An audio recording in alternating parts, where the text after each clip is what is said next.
Hi everyone. Today we will go through another problem of section of solids. This is the question. The true shape of the section of a cube is a regular hexagon. Draw the front view showing the sectional plane, top view in section and true shape of the section. If the length of the edge of the cube is 40 mm, what is the length of the side of the hexagon in the true shape of the section? What is the inclination of the section plane? So here the question is something different from the questions what we have already solved in the previous cases.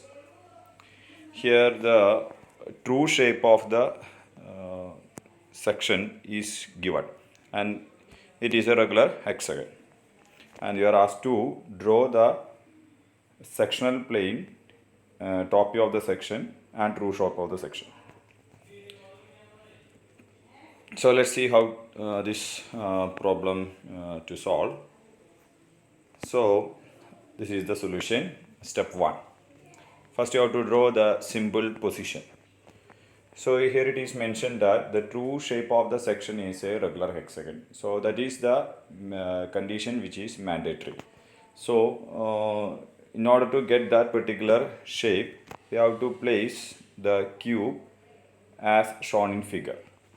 That is, in order to get the regular hexagon as the true shape, the cube should be placed as equally inclined to the xy line. So in the top view, you will get a square as shown in figure, which is equally inclined.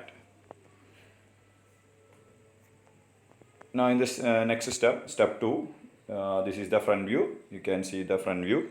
So on the top view it is A, B, C, D. I only mark the names of one base. On the lower base it is E, F, G, H.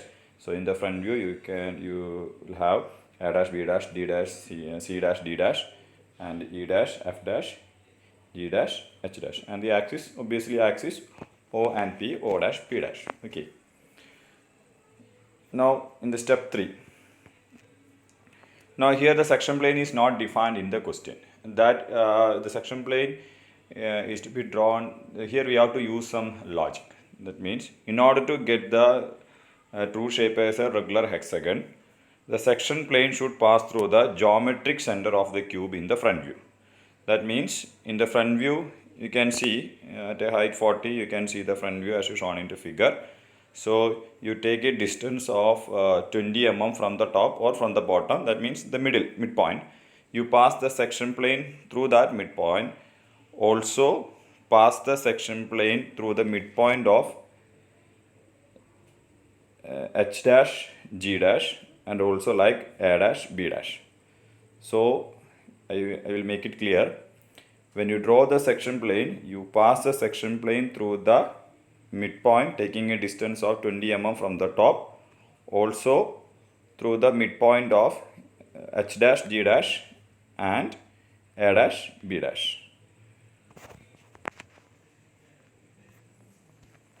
So after passing the section plane, you can name it. I am marking it as 1 dash, that is for AB, then 2 dash, that is for BF, and 3 dash. At the same time there is one more cutting point, so 4 dash, at that point 5 dash, 6 dash. I am naming the figure as cutting point as in a particular order. In order to get as a continuous number as 1, 2, 3, 4, 5. That's why I name it like this: 1, 2, 3, then you reverse 4, 5, 6. Now step 5, in order to get the sectional top view, you project it from the cutting points which you already marked in the front view. Project it downwards. 1 it is for A and B, so 1 is for AB. 2 it is for BF, so 2 for BF. 3 it is for BC. Likewise you project all the points. You will get 1, 2, 3, 4, 5, 6 in the top view, and you join, you will get a hexagon. And you can see that the sectional top view is shown by hatched lines, and it is a hexagon. but it is not a regular hexagon, it is a hexagon, because obviously you know the section view will be always reduced sides. In order to get the exact shape, that is what is known as the true shape, you have to go for the auxiliary plane method. Okay, now in the next step, you just draw a line parallel to the section plane x1 y1, and project it from the all the cutting points. You draw perpendiculars to the new line x1 y1 from 1 dash 6 dash 2 dash 5 dash 3 dash 4 dash, and mark all the cutting points along that projection lines, which is the distance from the previous xy line. That is, you measure the distance from the point 1 to the xy and mark that point correspondingly along the projection line of 1.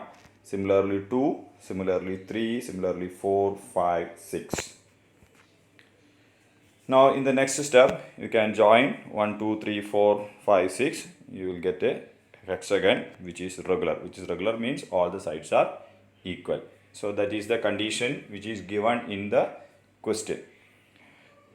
So you can see while naming, you are getting it as 1, 2, 3, 4, 5, because we name it as like this in the when we pass the section plane. Otherwise the order will not, we will not get in an exact order. After 1 it may be 4, 5 like this. If we name it like this, here also you will get the name in the same order 1, 2, 3, 4, 5. So just join, you get the true shape. And just draw the hatching lines in order to show the it is a sectional true shape. And this is the final shape of the given figure. Final shape means final solution of the given problem. And here you have to measure two things. One is the angle of inclination of the section plane. You can measure the angle of inclination of the section plane with respect to the xy line. Similarly, you can measure the length of the side of true shape, marking it as W. So measure both these values and write it while you submitting the assignment. So this is the solution for the given problem. Thank you.